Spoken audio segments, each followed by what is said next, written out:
Gente, sejam bem-vindos aí mais uma aula de matemática do ensino médio. Hoje a aula referente ao capítulo 2 da etapa 2, atividade 8, tá? De matemática do médio. Essa atividade fala um pouco aí das aplicações de análise combinatória e de relações numéricas binárias, tá? Então a gente vai tentar aí ter esse primeiro momento para tirar algumas dúvidas sobre a atividade para vocês conseguirem realizá-la com sucesso, ok?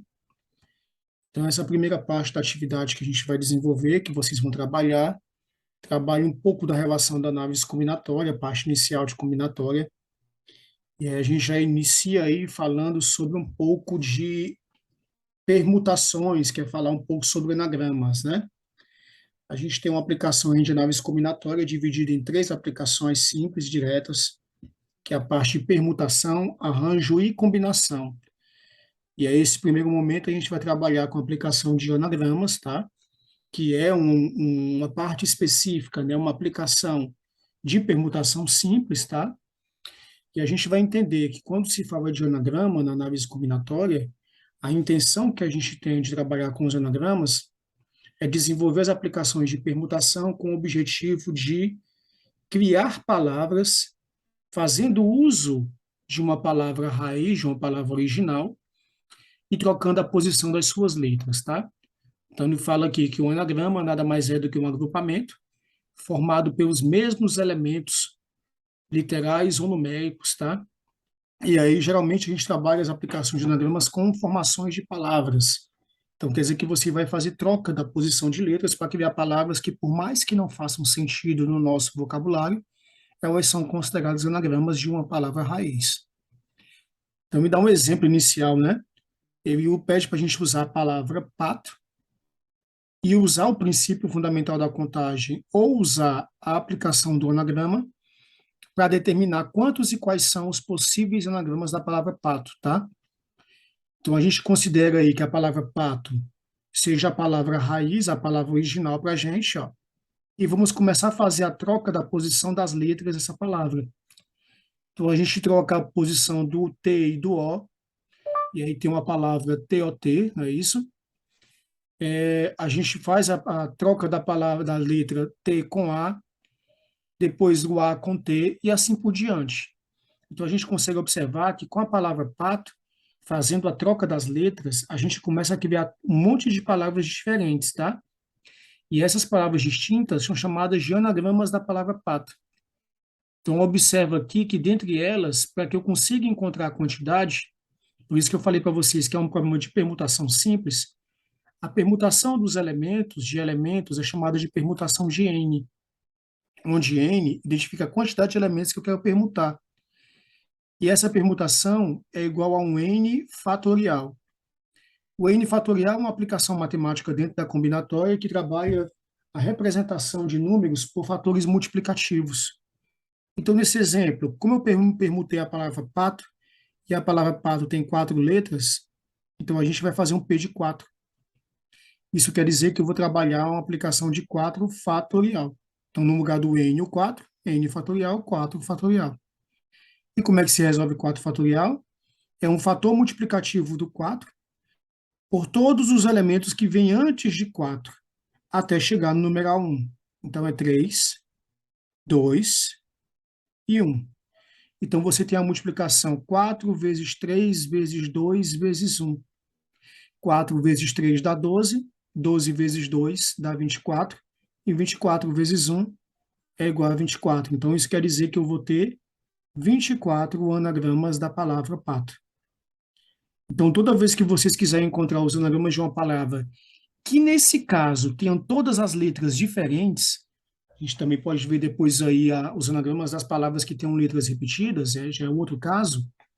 Nesse caso, se forem letras diferentes, basta você aplicar o fatorial da quantidade de letras. Então, o fatorial de 4 é a multiplicação do número 4 por todos os números que o antecedem até o 1. Isso foi igual a 24 anagramas, tá bom? Então, aí, esse primeiro momento da atividade pede justamente para você encontrar os anagramas, como na primeira questão da palavra livro. Então, vocês vão contar a quantidade de letras da palavra livro e vão aplicar a permutação dessa quantidade de letras, considerando que ele é a quantidade de letras aplicada ao fatorial.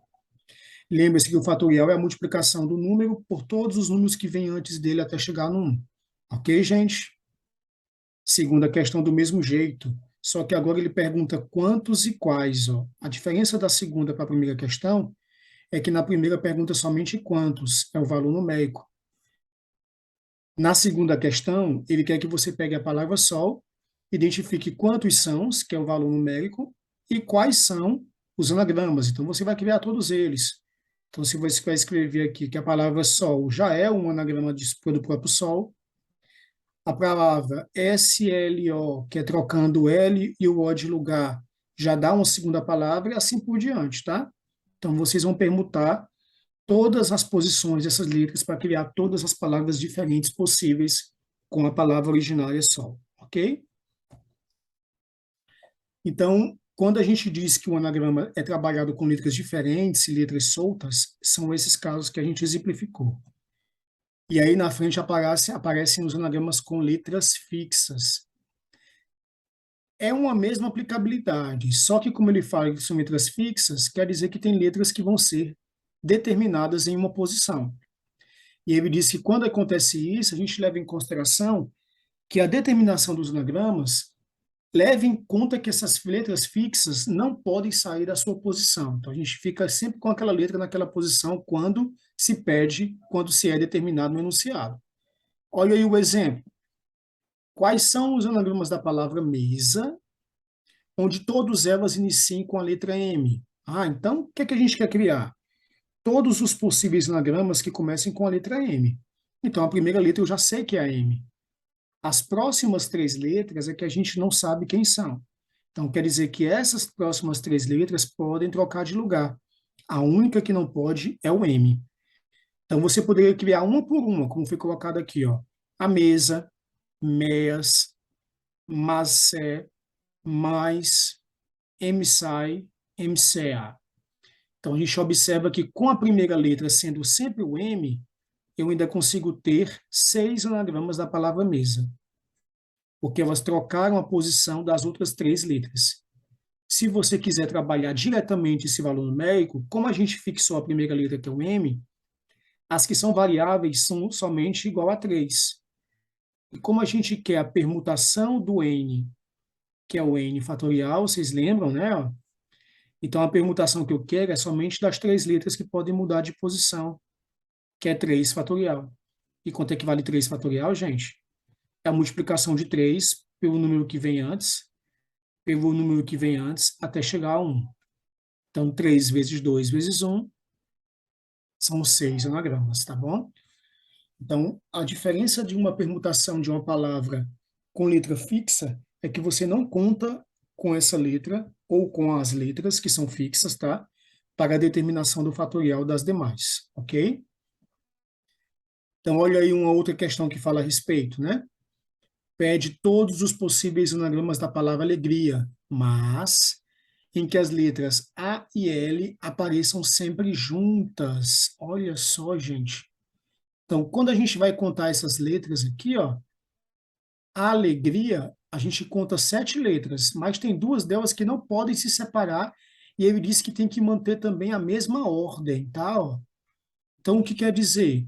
Que a letra A e L, que são letras que não podem se separar, vocês contam elas como se fosse uma única letra, porque elas podem mudar de posição, só não podem se separar.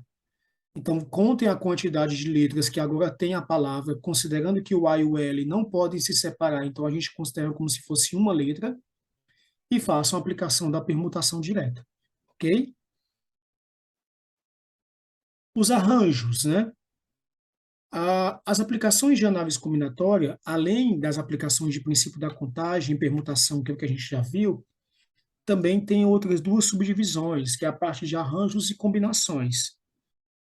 Na permutação, se você verificar o que a gente trabalhou nas questões anteriores, a gente trabalhou a aplicação de permutação, que é somente a troca de posição. Então, a palavra livro, a palavra sol, a palavra pato, tem letras que trocam de posição, mas ela não muda a quantidade de elementos. Isso quer dizer que quando você troca, você permuta. Uma troca não aceita perca nem acréscimo de elementos no conjunto original, diferentemente dos arranjos e da combinação. Arranjo e combinação trabalham com conjuntos com o objetivo de trabalhar a amostra desses conjuntos. Então, ao invés de trabalhar com todos os elementos do conjunto, a gente trabalha somente com a respectiva amostra. Essa amostra geralmente é uma quantidade menor do que a quantidade de elementos que tem no conjunto total. Então, quando acontece isso, ele ou é um problema de arranjo ou é um problema de combinação. Quando é que a gente considera uma questão de um arranjo? Aí diz, ó, que é todo agrupamento sem repetição que pode ser formado com parte dos elementos de um conjunto, onde você leve a ordem dos elementos em consideração. Tá? Então, nos casos de arranjo, a ordem é considerada. Nos casos de combinação, a regra é a mesma, só que ele não leva em consideração a ordem de organização desses elementos. A gente vai já entender aqui na prática, tá? Olha aí o que pede a primeira questão sobre arranjo, a questão 5. Quantos números de 3 algarismos distintos podem ser formados com os algarismos 2, 3, 5, 7, 6, 8 e 9? Então, olha só, que é todos os números que tenham 3 algarismos. Quer dizer, eu vou escolher 3 dentre aqueles que foram apresentados. Então, são 1, 2, 3, 4, 5, 6, 7. Então, eu tenho 7 elementos, é o meu N, mas eu só quero 3, que a gente diz que é o P.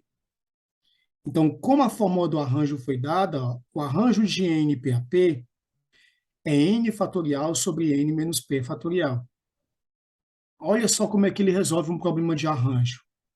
Por exemplo, se o arranjo foi de 4, 2 a 2, foi o exemplo que ele nos deu. Pela fórmula, é 4 fatorial sobre 4 menos 2 fatorial. O que quer dizer isso? Que eu trabalho a multiplicação de 4 fatorial e embaixo, 4 menos 2 é 2 fatorial.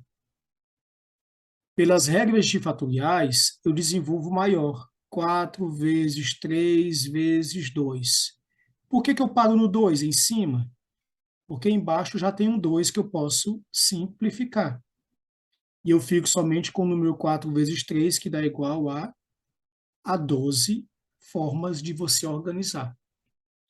Então, o mesmo trabalho que vocês vão realizar aqui, ó. Só que agora, o arranjo que vocês têm na questão 5 é um arranjo de 7 elementos escolhidos 3 a 3. Então, vocês vão trabalhar a mesma fórmula, só que resolvendo a fórmula do arranjo de 7, 3 a 3, ok? Do mesmo jeito, a sexta questão, ó, um arranjo de 7 cadeiras, e eu vou escolher quantas para organizar? Somente 3 pessoas para poder sentá-las. Então, um arranjo de 7, 3 a 3. Então, se você resolver a questão 5, já sabe-se que a questão 7 tem a mesma solução, é isso? Perdão, a questão 5, questão 6, ok? Uma outra aplicação que a gente vai ver aqui nessa atividade, muito rapidamente, é o princípio fundamental da contagem, também chamado de princípio multiplicativo, que é aquele que determina o valor numérico de uma possibilidade acontecer, descrevendo todos os passos individuais daquela atividade. Tá? Então, o princípio da contagem é uma multiplicação de casos individuais dentro de um evento qualquer. Vamos ver um exemplo. Diz que João está no hotel e pretende visitar o centro histórico de uma cidade. Ele vai partir de um hotel e, ao partir, ele tem 3 linhas de metrô disponíveis. Esse metrô leva ele a uma possibilidade de shopping. Qualquer uma dessas linhas de metrô leva a um shopping. Quando ele chega no shopping, para poder chegar no centro histórico, ele tem 4 linhas de ônibus disponíveis. Ele quer saber de quantas maneiras diferentes o João pode sair do hotel, passando pelo shopping, para chegar até o centro histórico. Então, vamos lá. O princípio multiplicativo, o PFC, pede para você individualizar cada uma das partes de um determinado evento.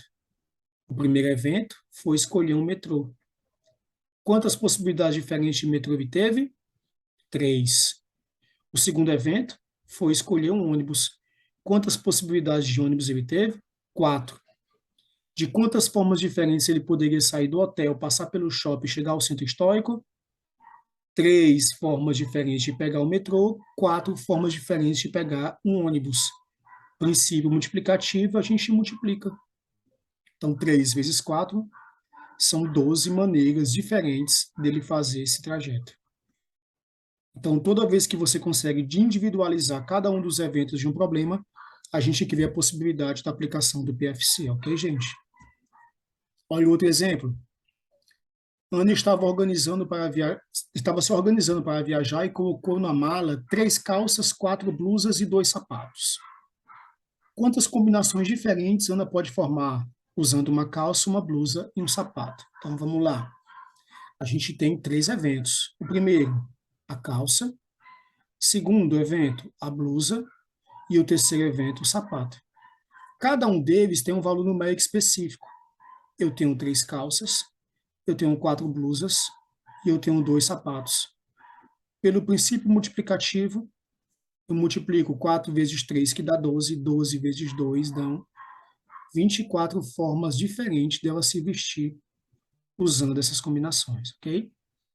Então, uma aplicação bem direta de princípio da contagem que individualiza cada momento de um determinado evento e, ao final, usa-se um princípio multiplicativo. Vocês têm a 10ª questão aí, ó, bem simples de princípio fundamental da contagem para vocês resolverem, né? A pessoa vai na lanchonete, 8 sanduíches, 5 tipos de suco e 6 tipos de sorvete. Quer saber de quantas formas diferentes ela pode fazer esse pedido? Só lembrar do exemplo anterior que a gente resolveu, tá bom? Então é isso, gente. Concluímos aí a primeira parte da atividade 8, tá? Fiquem atentos aí ao segundo momento. E qualquer dúvida, podem tirá-las com a gente aí em sala de aula. Um abraço a todos. Até mais.